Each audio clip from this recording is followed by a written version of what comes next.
Greetings, Reggie Middleton, back again. We're going to harp on Apple. I've been working on the Apple model, the valuation. Apple reported their quarterly results a couple of weeks ago, about 2 weeks ago, and everybody came up with their updated valuations. Of course, most companies shot their valuation targets up, despite the fact that, or at least from what I saw, Apple's earnings were not very good at all. I'd stopped short of horrendous, but they definitely had some bad omens.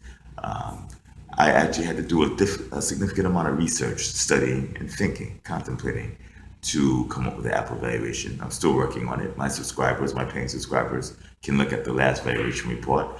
I think that's on point, and I'm going to fine tune it and tweak it. I'm not going to tell you whether it's going up or down, but my reports have been pretty prescient thus far. And Reggie Middleton, editor of the Boom Bust blog. And I should note that Reggie put a note out to his clients. I'm not sure the exact price point on Apple, but it was doggone near the top, saying, get out of the stock. It was a great call. Why'd you make it, and what do you see happening now? Okay, well, two reasons for making it. Number one is margin compression thesis. So to begin with, let's discuss the press release. If you go to Apple's website, right, they had a press release. They had a press release. Apple reports fourth quarter results. iPhone sales grow 26% to establish new September quarter record. Hey, that's very true. But is there anything you're leaving out? Such as iPhone and iPad sales have been diminishing in their core markets. What's not in the press release, and what practically no sell-side analysts or very few pundits or any reporters have noticed, is that Apple sales in their core market, the Americas, with the US included, have been flat, okay, quarter over quarter, year over year, and they've been negative. That's right, Apple's revenues shrank, right, in their most important market.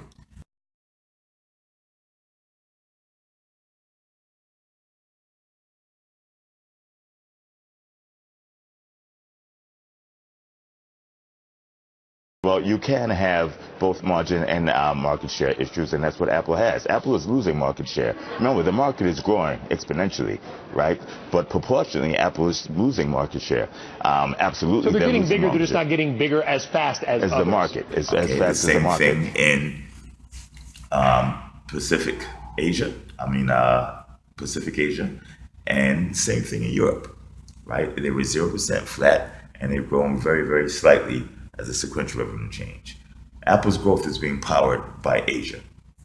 It's being powered by Greater China and Japan. And that's good, but those are the largest untapped markets and potentially the largest market, especially China. The problem is the amount of competition that Apple has in China is outrageous. If you take a look at their tablets, they're getting slaughtered in the tablet race.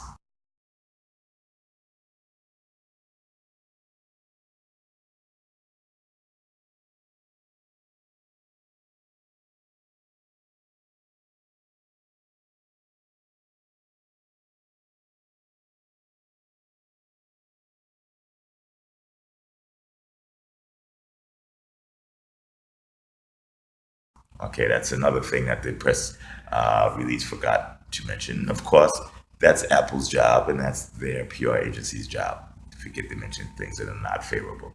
But is that the job of sell-side Wall Street? Is that the job of the analysts, the buy-siders who buy into the Apple stock? The financial press? So let me not make any more enemies than I already have. Okay? No, why not? I'm going to go through it anyway. So, as we go through the operating changes, you take a look at Apple's Q4 sequential change in product sales. Okay, for the iPhone is still doing single-digit increases. Okay, which is what the press release had. Okay, the iPad dropped 3% in revenue, 4% in unit sales. Interesting. Now, why is there a difference between revenue and unit sales? It's quite simple. Margin compression. Okay, and we've mentioned margin compression several times. Okay, Apple has to sell more unit per dollar of revenue. Okay, and this is happening more and more. The iPad has dropped from 92% market share down to 32%. Stop.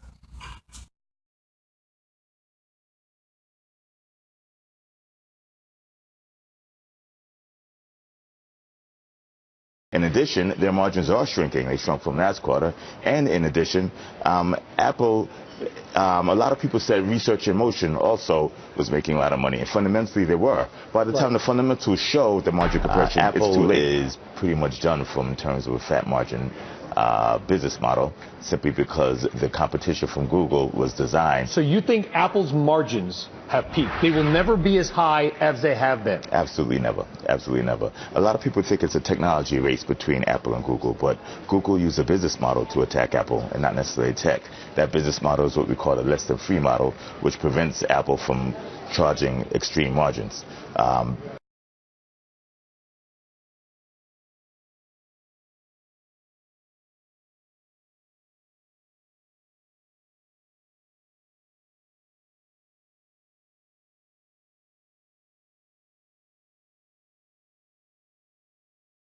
Apple is not done as a company. They can either make better products or drop prices, but if you make better products, the R&D, the expenditure drops margins. If you drop prices, you drop margins. So no matter which way you look at it, the margins are done. Wow.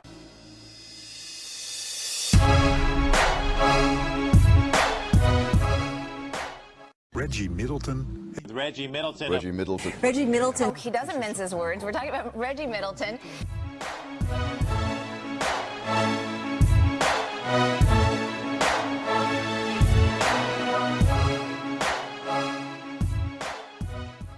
I first literally stumbled on Reggie Middleton a few years ago when I was researching general growth properties. He was so far ahead of everybody and so detailed. And then he started warning about Bear Stearns and Lehman. Well, he was so far ahead of the curve, I actually thought he was nuts. He called the housing crash. He called the collapse of Bear Stearns and Lehman Brothers. He's been harping on the crisis in the Eurozone banking system for years now, so he's just the guy to talk to. He told us how 0% interest rates were starving the banks that it was designed to save. Now, at the time, you were the only analyst in the world to mention that it would starve the banks, and you've been proven correct. Reggie Middleton, who nailed Facebook, by the way. Crown the champion, the winner of the first ever CNBC Stocks Draft.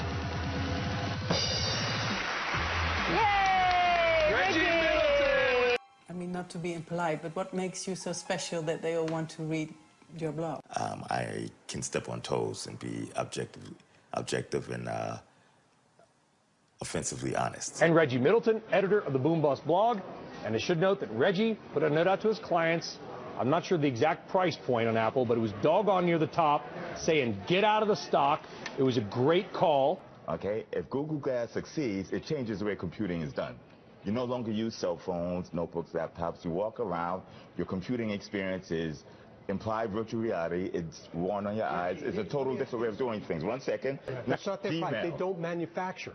They don't manufacture. Google is a service company, and they do manufacture. They own Motorola. Does Motorola manufacture? They just acquired Motorola last year. Okay, well, then you answered the question. It has been great for them. You answered your question. You answered your own question. I didn't have to do it for you. And leave it to contrarian badass Reggie Middleton. Contrarian badass Reggie Middleton. Contrarian badass Reggie Middleton